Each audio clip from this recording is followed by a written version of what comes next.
Deus colocou no meu coração uma palavra para compartilhar com você nesta noite sobre governo. E muitas vezes nós vivemos governados por determinadas coisas. Nós deixamos, às vezes, a nossa vida ser governada pelas nossas emoções, sim ou não? Nós deixamos, às vezes, a nossa vida ser governada pelas finanças. Às vezes, nós deixamos a nossa vida ser governada pelas circunstâncias. Às vezes, nós deixamos a nossa vida ser governada pelas coisas, pelas pessoas. Mas a palavra que eu quero trazer para você hoje é quando o céu governa. Esse governo, quando o céu governa, o que é que acontece? Quando o céu governa, o que é que acontece na minha vida? Quando o céu governa, o que é que acontece na minha casa? Quando o céu governa, o que é que acontece no meu casamento? Quando o céu governa, o que é que acontece na minha empresa? Quando o céu governa, o que é que acontece na minha igreja? Quando o céu governa, o que é que tem governado a tua vida? Quem é que tem governado a tua vida? E deixa eu começar com uma pergunta simples, mais honesta. O que é que acontece com você quando as coisas saem do teu controle? Porque nós gostamos, vamos falar assim, como ser humano, nós gostamos de ter o controle das coisas, sim ou não? Sou só eu que gosto? A gente gosta de ter o controle. A gente gosta de garantir tudo ali. Mas o que é que acontece com você quando as coisas saem do teu controle? Quando o plano não dá certo? O que é que acontece com você quando a resposta ela não vem? O que é que acontece com você quando a oração ela parece não ser ouvida? O que é que acontece com você quando a vida não segue o roteiro que você imaginou? Porque nós determinamos alguns roteiros, sim ou não? Às vezes a gente vai orar a Deus e a gente quer estabelecer o nosso roteiro para Deus. Às vezes a gente vai orar a Deus e a gente quer estabelecer o nosso plano a Deus, a nossa vontade a Deus. E o que é que acontece com você quando o teu roteiro não sai do jeito que você imaginou? O que é que acontece com a tua paz quando essas coisas acontecem? O que é que acontece com a tua fé quando as coisas não fluem? O que é que acontece com a tua alegria? O que é que acontece? Porque na prática, muita gente só está bem quando tudo está sob controle. Na prática é que tem gente que só tem paz quando tudo está sob controle. A verdade é que tem gente que só tem fé quando tudo está sob controle. Não está tudo direitinho, do jeito que eu planejei, do jeito que eu imaginei. Então eu tenho paz, então eu tenho alegria, então eu tenho fé, então eu tenho. Mas o apóstolo Paulo, ele escreve uma carta aos Filipenses, e ele escreve essa carta preso. Ele escreve essa carta preso, sem liberdade, sem controle, sem garantias, e ainda assim ele fala de alegria. A circunstância não era apropriada, talvez não era como ele imaginou, o plano não tinha saído talvez do jeito que ele desejava, mas ainda assim ele consegue falar de alegria. Você está entendendo comigo, amém? Isso nos confronta, porque revela uma verdade desconfortável, que talvez a nossa alegria não seja fraca por causa das circunstâncias. A verdade é que talvez ela seja fraca porque nós ainda não entendemos quem está no governo. Talvez a nossa alegria ela seja fraca, não é por causa das circunstâncias que está enfraquecendo a nossa alegria. Mas a nossa alegria ela se torna fraca, a nossa paz ela se torna fraca, a nossa fé ela se torna fraca, porque nós não entendemos ainda quem está no governo da nossa vida, ou quem deveria estar no governo da nossa vida. Provérbios, capítulo 3, versículos 5 e 6, diz assim: confie no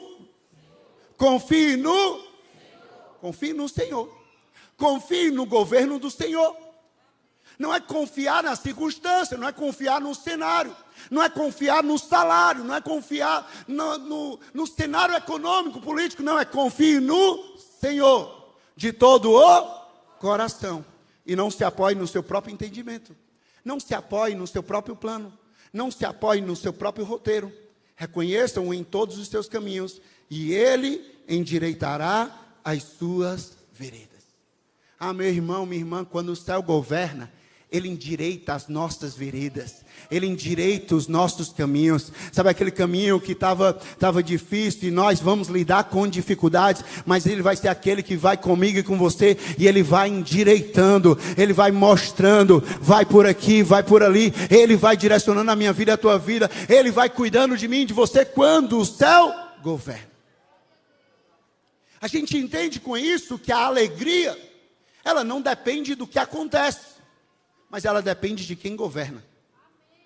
Deixa eu falar uma coisa para você, a tua alegria não depende do que acontece, a tua alegria depende de quem está governando a tua vida, a tua paz não depende do que acontece, a tua paz ela depende de quem governa a tua vida. Quem é que tem governado a tua vida? Tem sido o dinheiro, tem sido os relacionamentos, tem sido o trabalho, tem sido as pessoas. Meu irmão, está na hora de dizer, a partir de hoje, quem governa a minha vida é o céu, quem governa a minha vida é Deus, quem governa a minha vida é Jesus Cristo, o céu vai me governar. Eu não vou ser governado por esta terra. Eu estou nesta terra, mas eu sou cidadão do céu e eu sou governado pelo céu. Quando a gente fala sobre governar, gente, governo não é sobre entender tudo, mas é sobre confiar em quem está conduzindo tudo. Governo é isso, eu não vou entender todas as coisas, mas eu vou confiar naquele que está conduzindo tudo. Eu vou confiar naquele que está conduzindo a minha família. Eu vou confiar naquele que está conduzindo a minha casa. Eu vou confiar naquele que está conduzindo o meu casamento. Eu vou confiar naquele que está conduzindo a minha empresa. Eu vou confiar naquele que está conduzindo a minha igreja. Eu vou confiar porque Deus, Ele está no governo. Porque o céu está governando. Eu vou confiar. Esta carta de Filipenses que nós lemos aqui, vamos abordar mais. Ela nos apresenta 4 pilares. Diga comigo, 4 pilares. 4 pilares importantes nessa nossa jornada. Quando o céu governa. O que é que acontece quando o céu governa? Você aqui presencial, você online, toma nota disso. Recebe no teu coração, diz assim: se Deus governa, se o céu governa, então eu posso confiar no processo. Se o céu governa, se Deus está governando, então eu posso confiar no processo.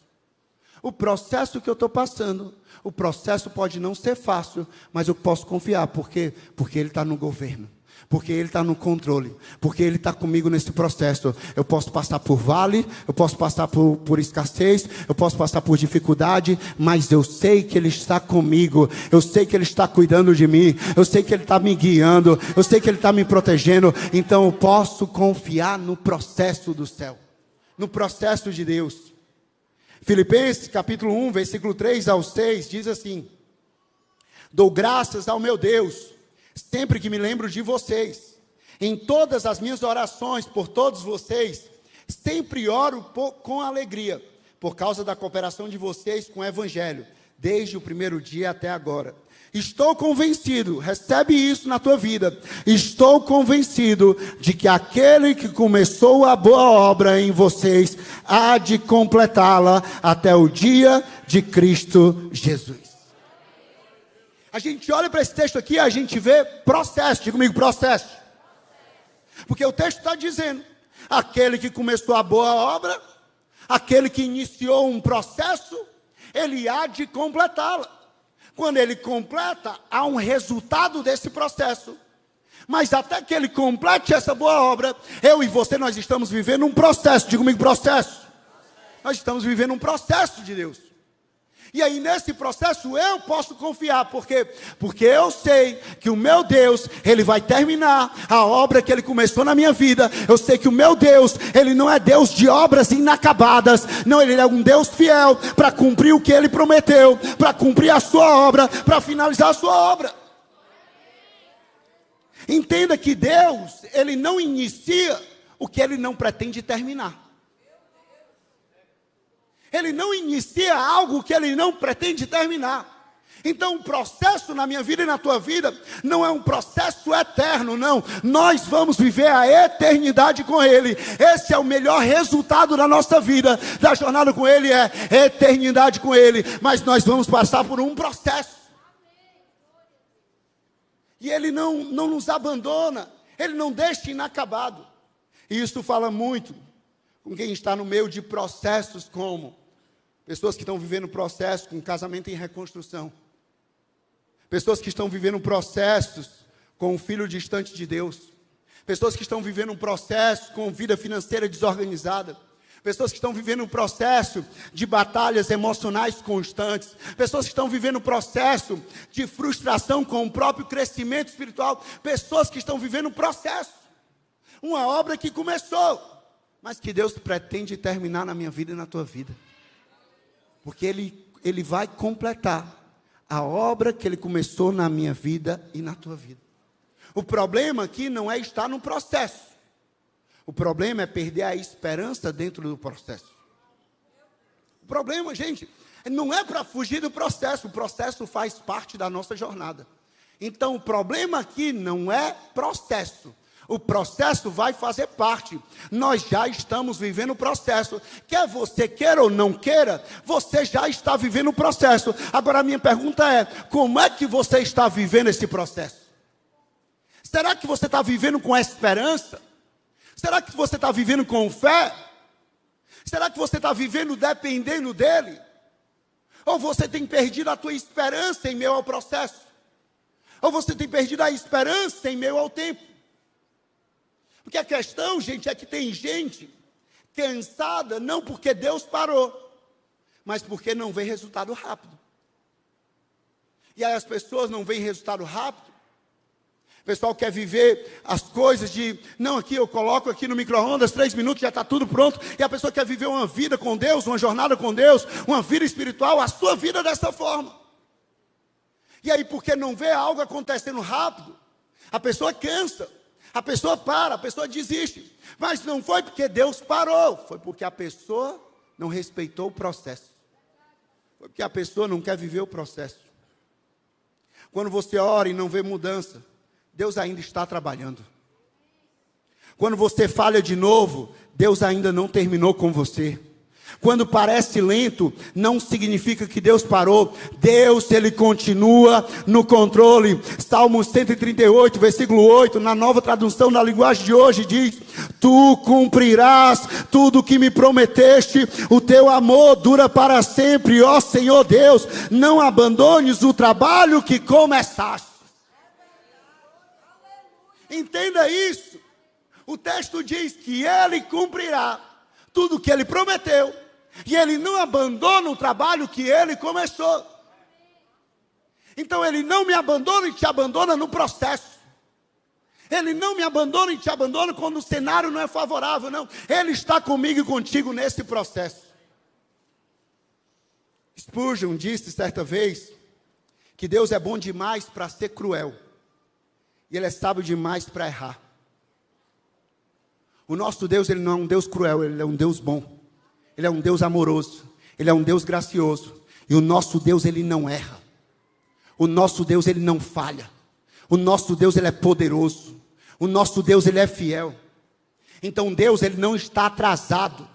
Entenda, Deus, nesse processo, Deus, Ele não está atrasado na tua vida. Ele está trabalhando em níveis que você ainda não vê, mas que Ele vê. E você não vê, você não enxerga, mas Ele tem isso para a tua vida. É por isso que tem momentos que Ele diz: sobe para cá e eu te mostrarei aquilo que há de acontecer. Olho nenhum viu, ouvido nenhum ouviu, mente nenhuma imaginou aquilo que eu tenho preparado para você.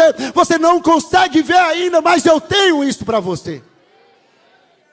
Então não é que ele está atrasado, Ele já está trabalhando em algo que você ainda não vê.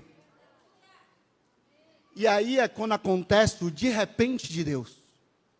Você não está vendo, mas Deus está trabalhando. Você não está vendo, mas Deus está trabalhando. E você foca no processo. Você passa pelo processo com Deus. Porque você diz: quem governa a minha vida não é ansiedade. Quem governa a minha vida não é depressão. Quem governa a minha vida não são as minhas emoções. Quem governa a minha vida não é a pressa. Quem governa a minha vida não é este mundo. Quem governa a minha vida é o céu. Quem governa a minha vida é Deus. E eu sei que Ele está trabalhando. E aí de repente algo acontece. Mas não é um de repente, Deus já estava trabalhando em níveis que você ainda não vê. A minha pergunta para você é: você está vivendo pressionado pelo que ainda não aconteceu? Ou você tem vivido confiante em quem prometeu completar a boa obra? Você tem vivido pressionado desesperado pelo que ainda não aconteceu? Ou você tem vivido confiante, com esperança, naquele que prometeu completar a boa obra? Outra coisa, quando o céu governa, você está recebendo, amém? Interage aí com a gente também, você online está recebendo. Se Deus governa, a minha dor não é desperdiçada.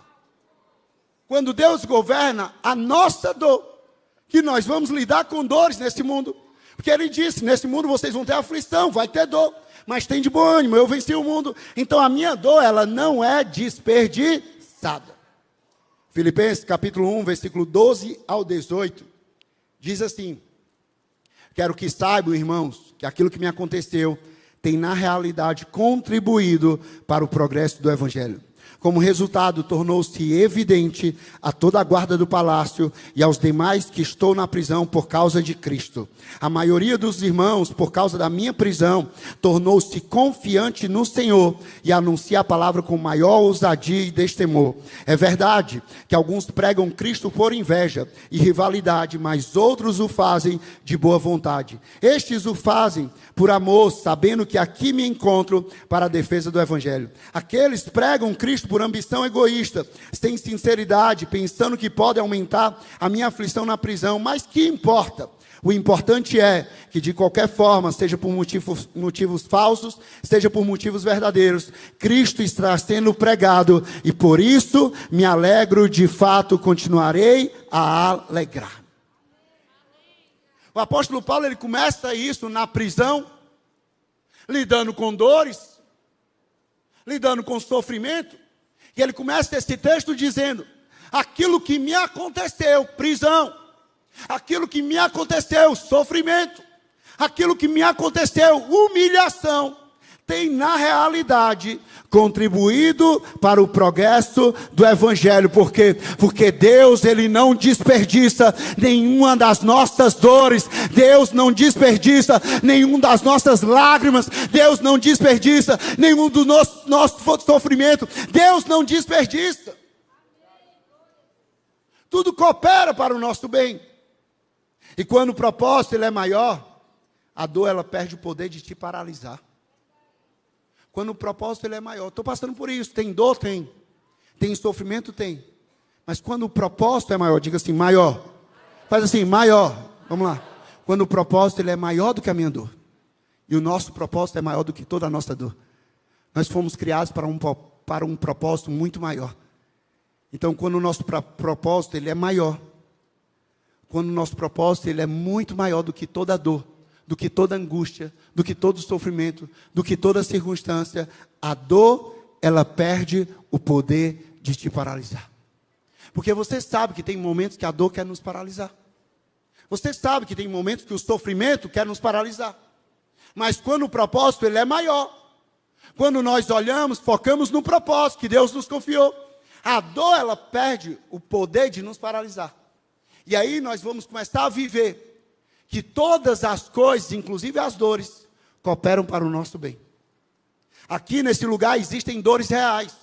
Aqui nesse lugar existem, gente. Nós temos as nossas dores reais. Perda de emprego é uma dor. Crises familiares são dores. Decepções com pessoas são dores. Diagnósticos difíceis, injustiças, questões emocionais são dores que nós lidamos. E a maioria não sabe o que fazer com isso. A maioria das pessoas não sabem o que fazer com essa dor.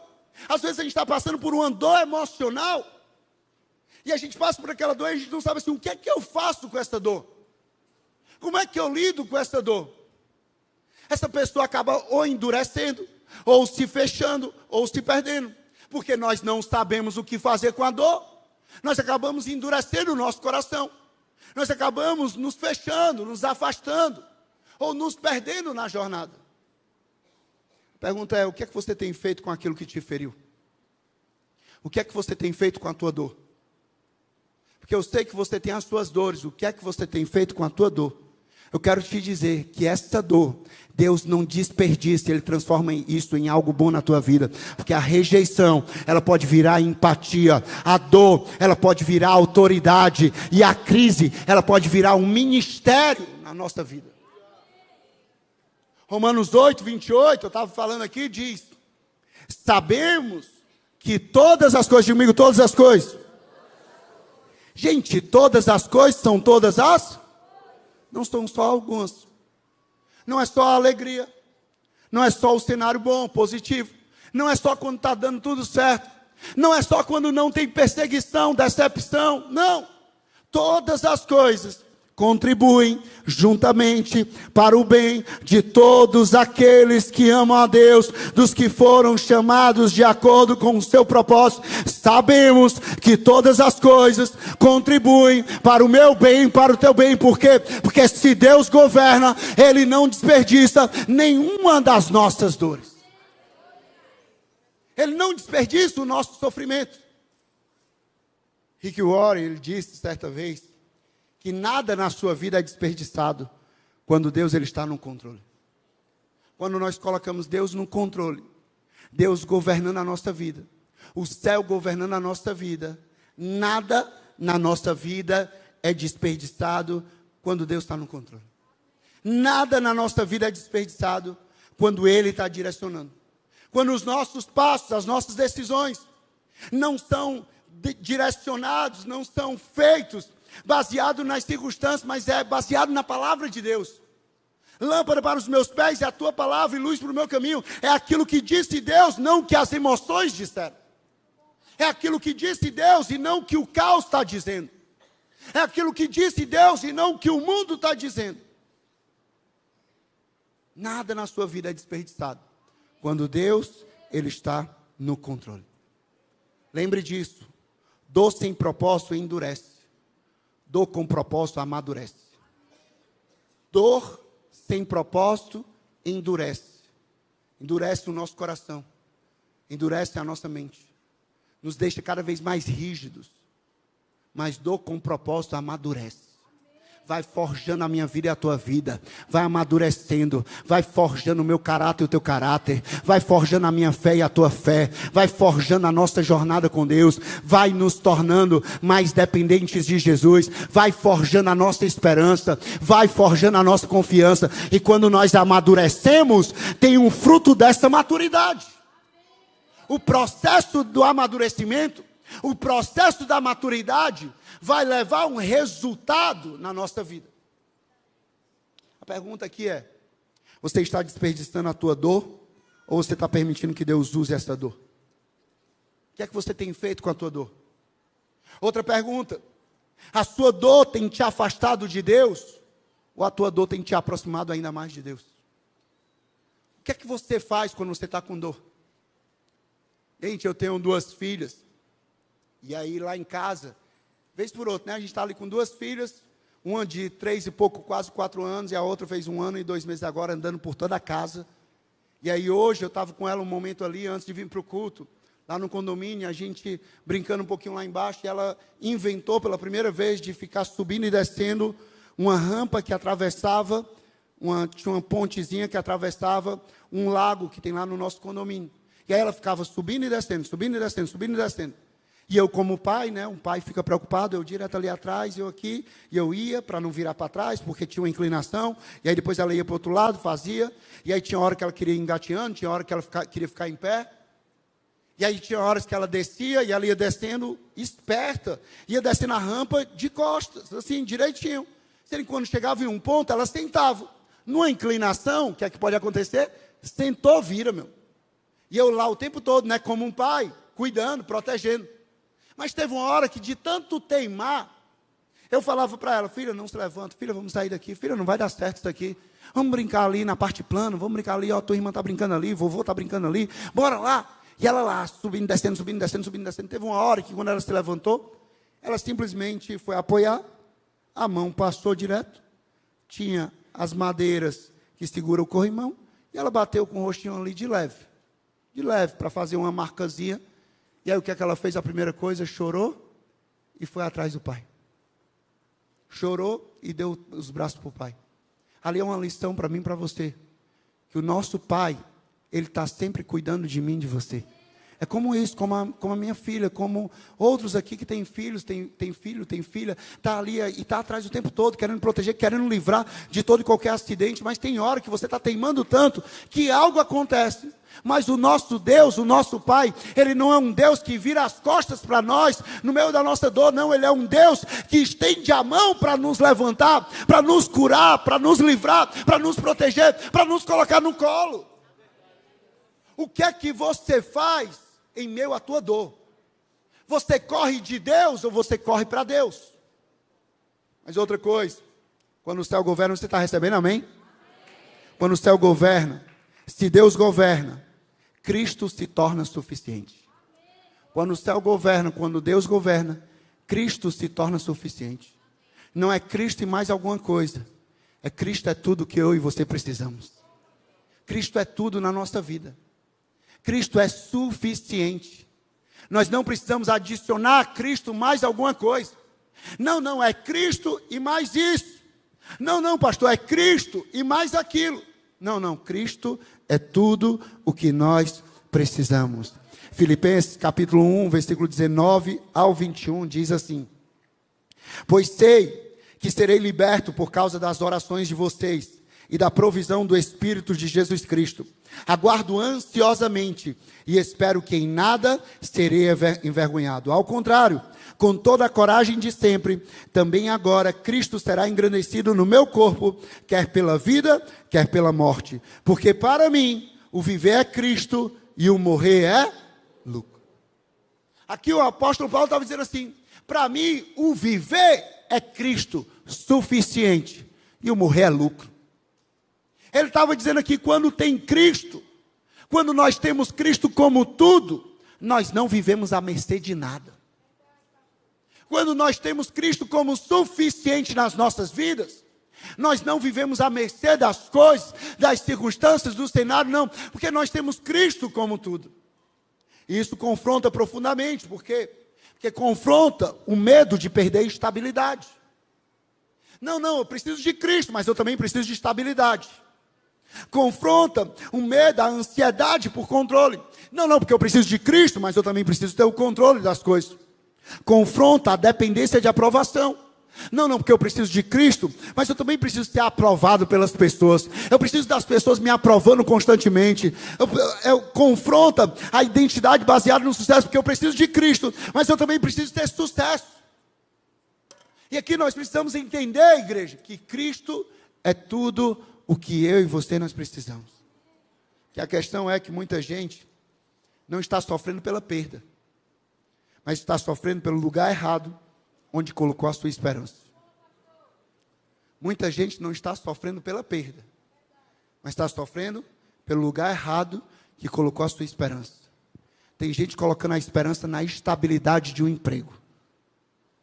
Tem gente colocando a esperança em um salário no final do mês. Tem gente colocando a esperança na aprovação dos outros.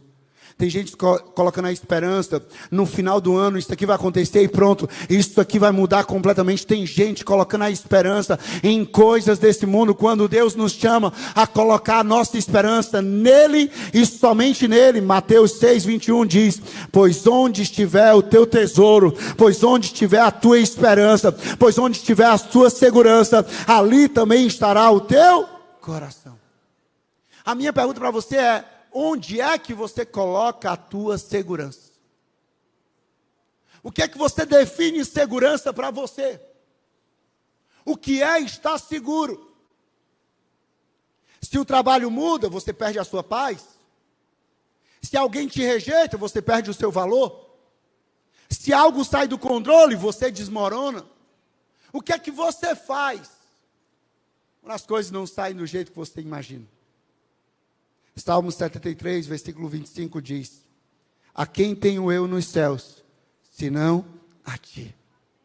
Ah, Deus, a quem tenho eu nos céus, senão a ti? Não há ninguém na terra que eu deseje mais do que a ti. Ah, igreja, nós precisamos viver essa palavra. A quem tenho eu no céu, senão a ti? Não há ninguém nesta terra que eu deseje mais do que o Senhor. O Senhor é tudo que eu preciso. O Senhor é tudo que eu necessito. O Senhor não é somente mais uma coisa na minha vida, não. O Senhor é o grande eu sou. Eu sou tudo que você precisa. Você precisa de alegria. Eu sou a verdadeira alegria. Você precisa de paz. Eu sou a paz que excede todo entendimento. entendimento. Você precisa de esperança. Eu sou a firme esperança. Você precisa de força. Eu sou a tua força. Você precisa de proteção. Eu sou o teu refúgio e a tua fortaleza. O que você precisa, você encontra em Jesus.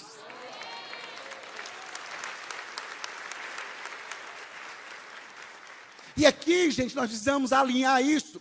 Ou Cristo é tudo, ou Cristo não é nada para a gente. Ou Cristo é tudo, ou Ele não é nada. Porque não tem meio termo.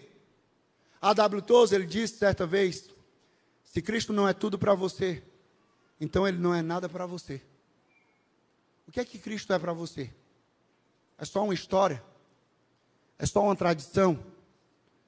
É só uma religião?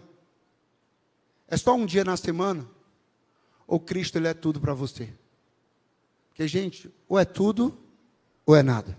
Diga comigo, ou é tudo, ou é nada.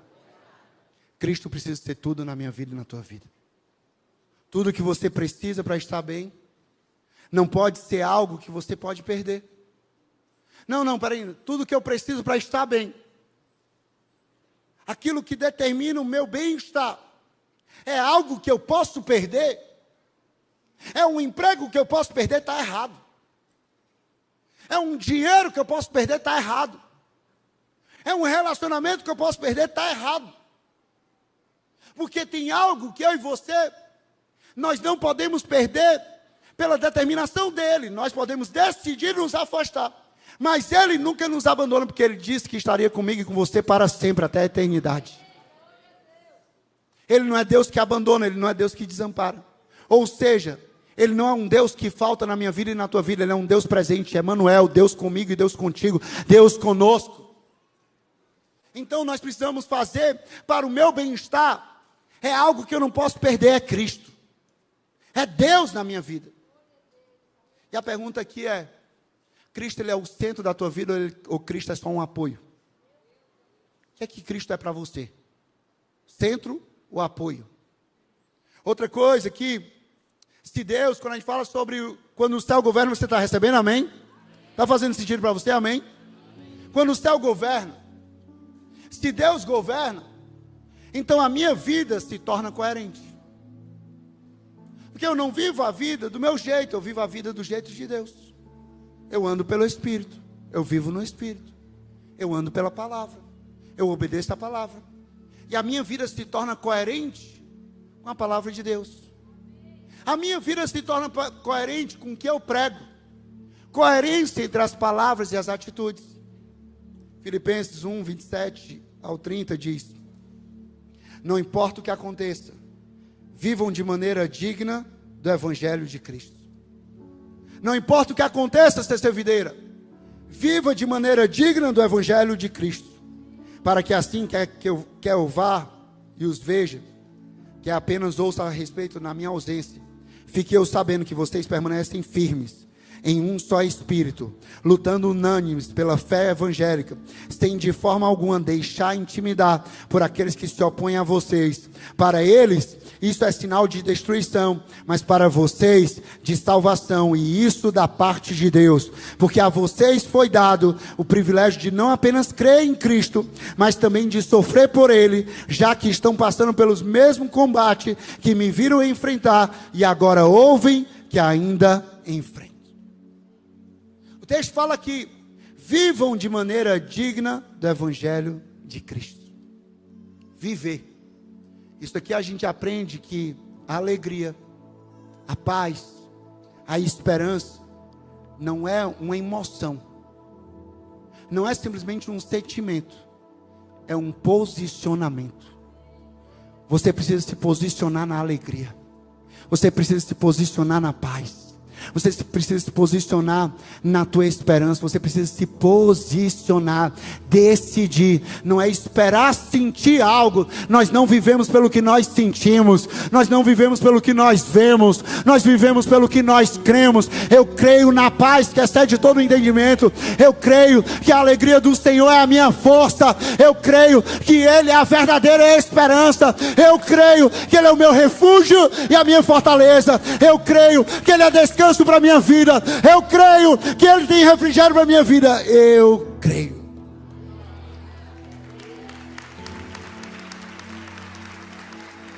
E isso confronta algo em nossas vidas. Isso confronta uma fé instável. Isso confronta uma vida emocional descontrolada. Isso confronta uma inconsistência espiritual. Isso confronta um cristianismo de ambiente só no culto. Eu não fui chamado para viver de maneira digna só no culto, gente. Eu fui chamado para viver de maneira digna lá na minha família, na minha casa, no meu condomínio, no mercado, no restaurante, no trânsito. Eu fui chamado para viver de maneira digna do Evangelho, honrar o Evangelho de Jesus onde eu estiver. Por isso nós precisamos permanecer. Diga comigo, permanecer. Permanecer quando é difícil. Permanecer fiéis quando ninguém vê. Permanecer quando não sentimos nada. Permanecer. Efésios 4:1 diz: como prisioneiro no Senhor, peço a vocês que vivam de maneira digna do chamado que receberam de Deus. Pergunta aqui é: como é que você acha que é viver de maneira digna do chamado que eu e você nós recebemos de Deus? Para um pouco aí para pensar e se responder. Como é que você acha que é viver uma vida digna do chamado que nós recebemos de Deus? Viver uma vida digna do chamado que nós recebemos é viver uma vida coerente com a palavra de Deus. Viver uma vida coerente com os princípios de Deus, com a vontade de Deus, é ser fiel a Deus. Fiel. Lucas 16:10 diz: quem é fiel no pouco, também é fiel no muito. Quem é fiel nas mínimas coisas, também é fiel nas maiores coisas. E quem é injusto no pouco, também é injusto no muito. Eu digo para você algo hoje, CC Videira. Não é apenas sobre o que você declara no culto, é o que você sustenta na pressão. Aqui a conversa, viver de maneira digna, não é somente o que você está declarando no culto. Eu levanto as minhas mãos e declaro. Eu levanto as minhas mãos e eu digo. No meio da pregação, eu declaro algo sobre a minha vida. Mas não é somente o que você declara no culto, mas é o que você sustenta em meio às pressões da vida. O que é revelado em você em meio às suas pressões? A sua vida confirma aquilo que você diz crer?